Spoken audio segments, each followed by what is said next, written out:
добар ден. Пладневни вести на Канал Плюс. Следуваат информации за актуелните денешни случувања. Почнуваме веднаш по најавата на дел од содржините.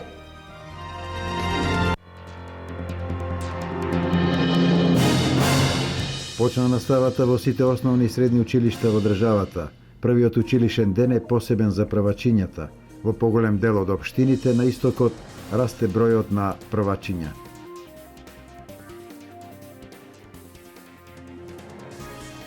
Опозицијските пратеници денес се враќаат во Македонското собрание.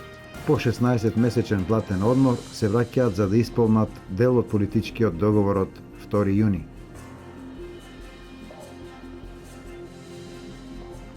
По 3-неделна турнеја низ Европа, кошаркарската репрезентација се врати во земјава. Во четврток заминуваат на Европското првенство во Загреб.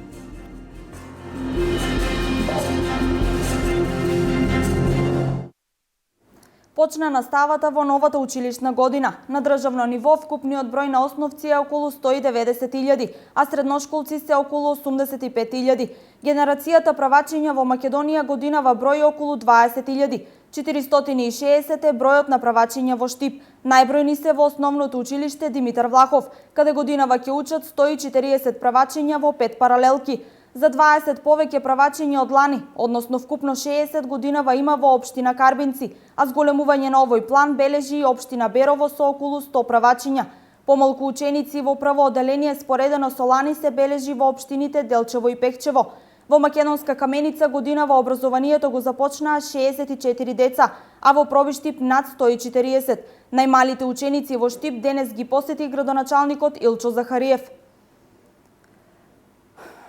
Најнапред на сите правачиња во нашиот град и во Република Македонија сакам да им го честитам почетокот на школската година. Престои период на многу учење и надградба, да им посакам да имаат многу добри услови за школување, одлични наставници и пред се да бидат добри ученици. Со чинот и вниманието кој го посветивме на овие деца, сакаме да кажеме дека ние како општина сме навистина заинтересирани да имаме одлично образование, бидејќи столбот на секоја држава, од која се зависи сите други надградби е образованието. Ако имате образовани кадри, мислам дека ќе имате се. Така да, лично мислам дека општината вложува максимални напори да во нашите училишта има навистина добри услови. И посебно ми е мило што ова училиште ова година има 14 деца повеќе запишано во однос на минатата година.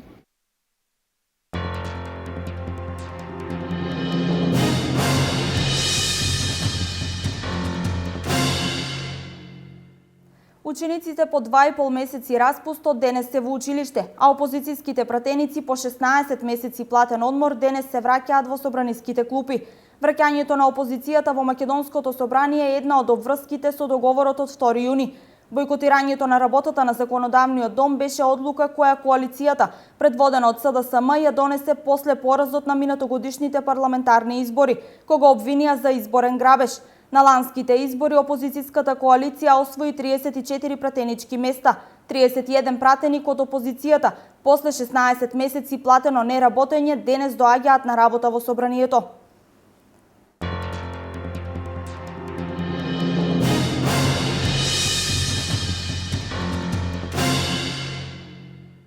Министерството за земјоделство, шумарство и водостопанство објави 2 јавни повика за давање во закуп на земјоделско земјиште во државна сопственост до и над 3 хектари.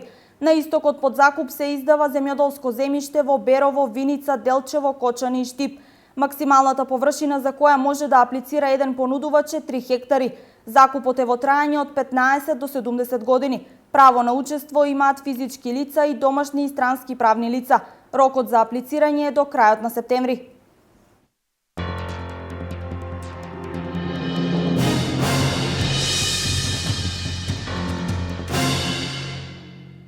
До крајот на годината наплатата за паркинг простор во Кочани треба да се врши со SMS пораки. Се смета дека наплатата на овој начин ќе биде поефикасна, но и ќе се намали бројот на ангажираните лица во Кочанското јавно комунално претпријатие. Постапката за воведување на SMS наплатата е во подготвителна фаза. Во моментот тече јавната набавка за економски оператор преку кој ќе се врши наплатата на паркинзите во Кочани. Отворањето на понудите е на 16 септември.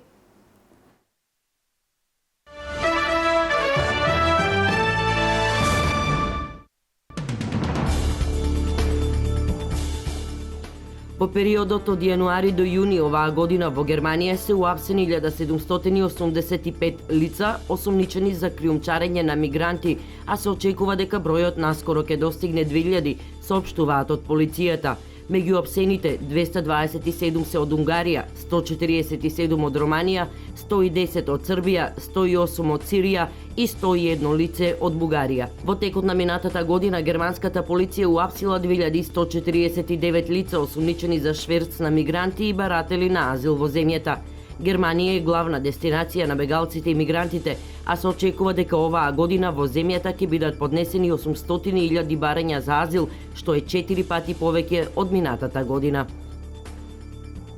Доколку Конгресот на Соединетите Американски држави го отфрли договорот меѓу 6 светски сили и Иран, тоа би можело да значи дека последната варијанта за действување е воена операција, изјави председателот Барак Обама во интервју за списанието Форвард. Според американскиот председател, не треба да се очекува доколку Соединетите Американски држави го отфрлат договорот, дека кинезите, русите, индијците или јапонците ќе се согласат да ги остават активни санкциите против Иран.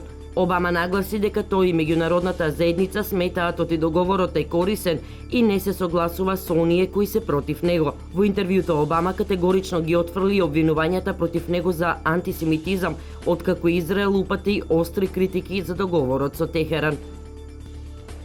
За време на посетата на Виетнам, во времето кога Венецуела и Колумбија водат се потензичен граничен спор, председателот на Венецуела Николас Мадуро изјави дека непријатели од Колумбија се обидуваат да го убијат. Според Мадуро, заговорот има одобрение од колумбиската влада, зашто не представи докази, но најави дека наскоро ќе го направи и тоа. Мадуро и колумбискиот председател Хуан Мануел Сантос си разменуваат заемни напади, откако минатата недела беа протерани над 1000 колумбици кои илегално живеат во Венецуела. Председателот на Венецуела ги обвини имигрантите за криминал и пограничен шверц.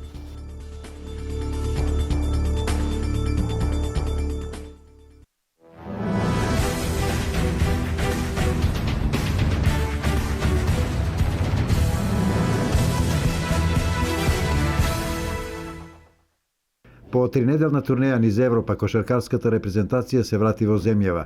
Во низата од 3 победи на стартот од подготовките следуваше серија од 5 последователни порази на контролните мечеви против Литванија, Турција, Шпанија и Летонија. Македонската кошаркарска репрезентација во комплетен состав ќе игра на Евробаскет 2015 година, откако медицинските прегледи над повредените кошаркари донесува позитивни информации. Повредите не се сериозни, па така Мирко Симоновски уште вчера се приклучи во работата со селекцијата, а Хендрикс доби поштеде уште 2 дена, пошто ќе биде способен за настап. Од претходно е познато дека Бојан Тајковски има напукнување на носната коска и дека на Европското првенство ќе игра со заштитна маска. Овие денови репрезентативците ќе тренираат во Скопје, а веќе в четврток се заминува за Загреб, каде не очекува настап на Европското првенство. Заврши 16-тиот меѓународен кошаркарски VIP хотел камп во Делчево. Во изминатите неколку ден, 2 групи на дечиња, влюбеници во кошарката, ги учеа природните вештини на кошаркарската игра, пренесени преку знаењето и 30-годишното искуство на тренерот Бранко Крстевски, човекот кој е дел од тимот на спортската академија која ја формираше владата на Република Македонија. Меѓу учесниците на кампот беа и идната американска кошаркарска звезда Джери Холсмит и легендата на бугарската женска кошарка Красимира Банова. Јас и Бранко Крстевски, кој е денес гостин на кампот, го формиравме или основавме овој камп уште пред 20 години. Еве оваа година решивме пак да биде во Делчево. Во неделата имавме професионален кошаркар, Джери Холсмит од Америка.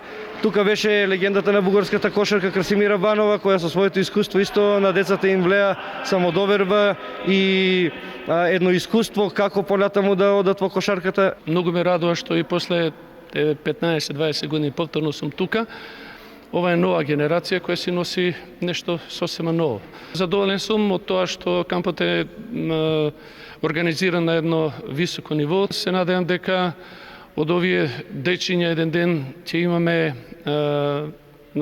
првотимци, како и деца кои ќе настапуваат за нашата кадетска, младинска, јуниорска, како и сениорска репрезентација. За учесниците во кампот најмалите, најважно од се беше што научија некои основни вештини во кошарката. Со првата група повеќе работиме на природните форми на движење, одење, трчање, скокање, фрлање, додека со втората група која е постара, со ним работиме на елементи од основната елементарна техника, индивидуалната техника, како и некои елементи од групната и колективната техника и тактика. Јас сум многу задоволен од она што го учам и од нашиот тренер и од сите други гости што се на кампот.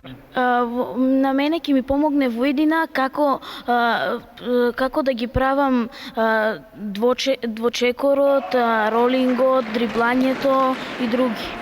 Јас сум многу задоволна од овој камп, бидејќи овој камп се прави секоја година и на овој камп учествуваат деца од сите земји.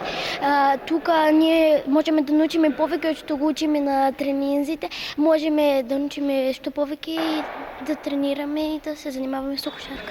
Овој камп воедно беше одлична подготовка за женскиот прволигаш клупски, кој од октомври продолжува со надпреварувањето во првата женска кошаркарска лига на Македонија.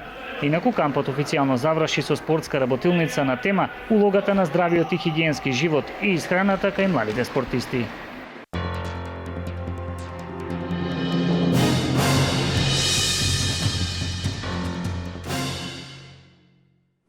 Ова е се во Пладневните вести. Повеќе содржини за денешните случувања подготвуваме за дневникот во 16:30. До тогаш имајте убав септемвриски ден.